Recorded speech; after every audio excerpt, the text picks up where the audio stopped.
Виждате ги. Сега ще ги изчистиме.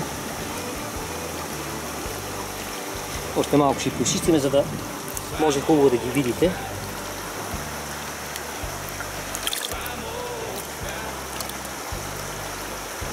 Сега, имайте на предвид, че когато взимате проби по реката, от 2-3 лопати, поне да има над 5 златинки. Защо? Защото реката е златоносна. Примерно, има кварцово златна жила. Значи по руслото на реката златинките върват непрекъснато. Значи, вие винаги на определени места могат да намерите златинки. По самата река, 1, 2, 3 златинки. Но важното е да намерите самия концентрат, къде има петно, за да може да работите с улея или с драгата.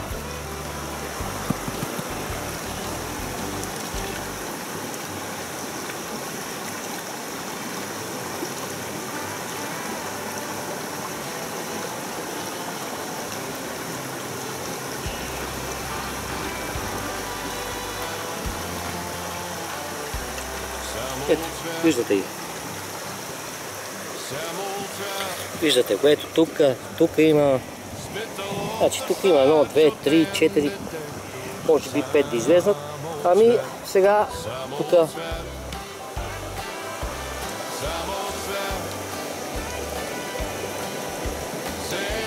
ще сложим улея, да видим тук, ще почнем да поработим и да видим какво ще покаже след известно време.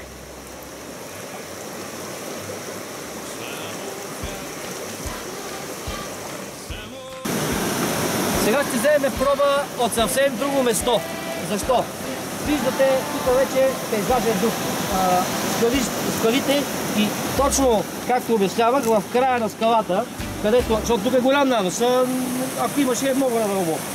Взимаме проба от тук, да видим какво ще покаже. Съвсем независима проба.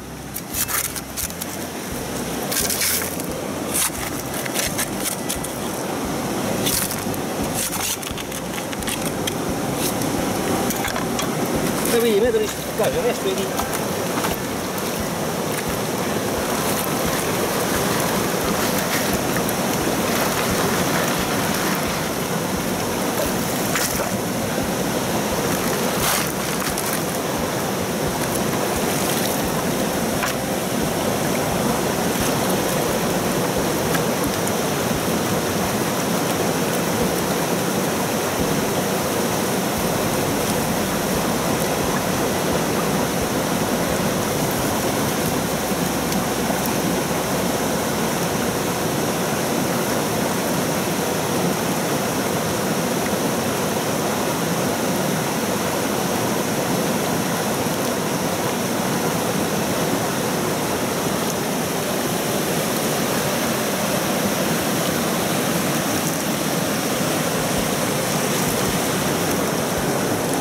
Видиме за дали ще покажа, има ли нещо, пак повтарям. Другото нещо, което искам да ви кажа, от такива места е хубаво, освен пробите с лопата и с легенчето, е хубаво от такива места, покрай черките на скалите, да взимате проба и с помпата Язон Голд. Защо? Защото има естествени черки, златото е тежко и по този начин може, ако има някоя по-голема самородка златинка, да извадите. Има такива случаи.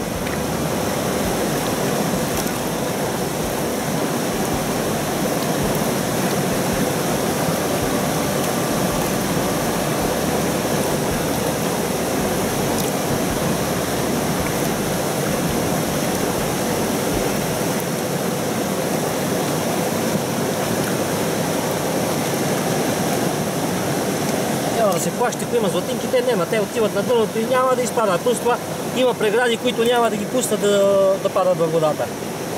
Това, което заминава, това е леко.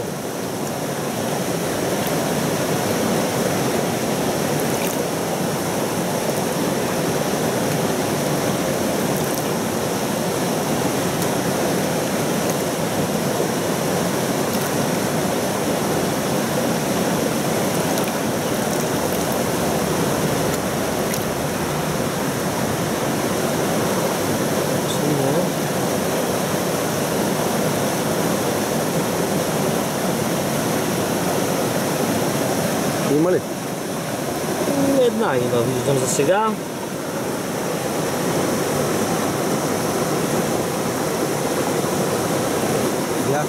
две, ето. Има двечки. Но това значи, че не се знае как се души. Значи тук няма голяма концентрация. Моето мнение е, че не е за предпочитане да се слага олия и да се работи. Просто има двечки.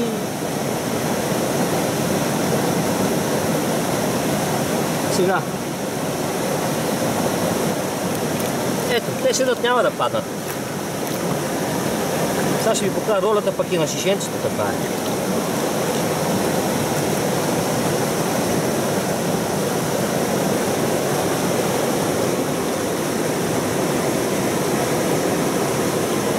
Сега ще видим на шишенцето.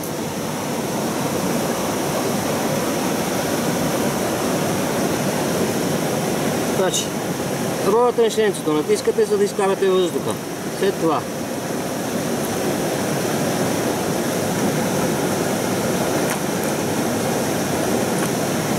прибираме, виждате.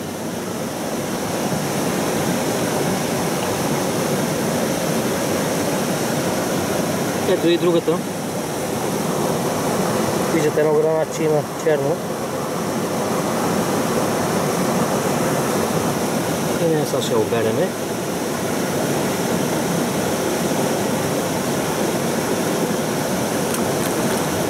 Ето, обрахме.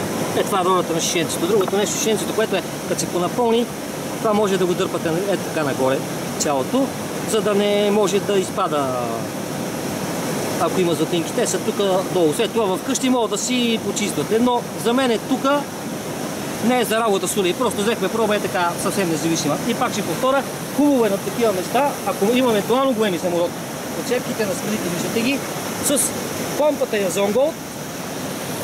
Ето сега ще ви покажа и нея, да я видите. Ето я.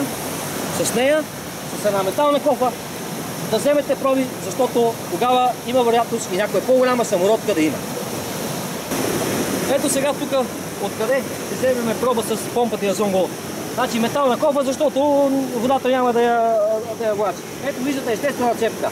Значи идва посоката на водата, цепката върви златинката, по-голяма самородка, под скалата върви, пада тук и няма кладене. След което вие идвате с Язон Голд и вадите самородката, ако има такава, разбира се.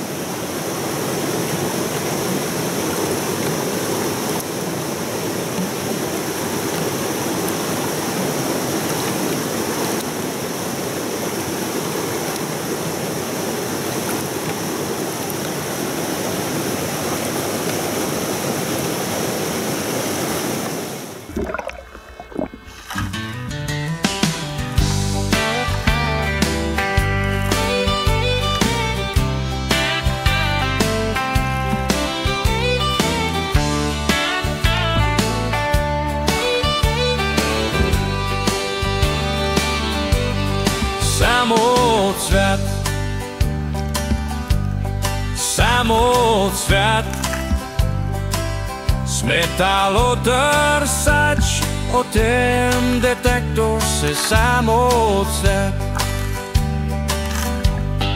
Само цвят. Само цвят. Сем детектор се само цвят.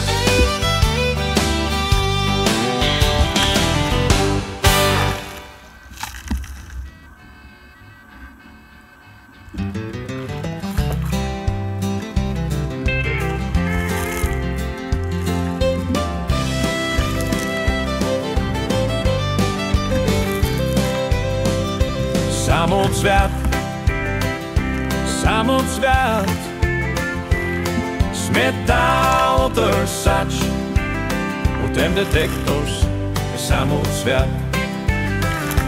Само цвят, само цвят, сем детектор. След като сме установили горе-долу след пробата, къде има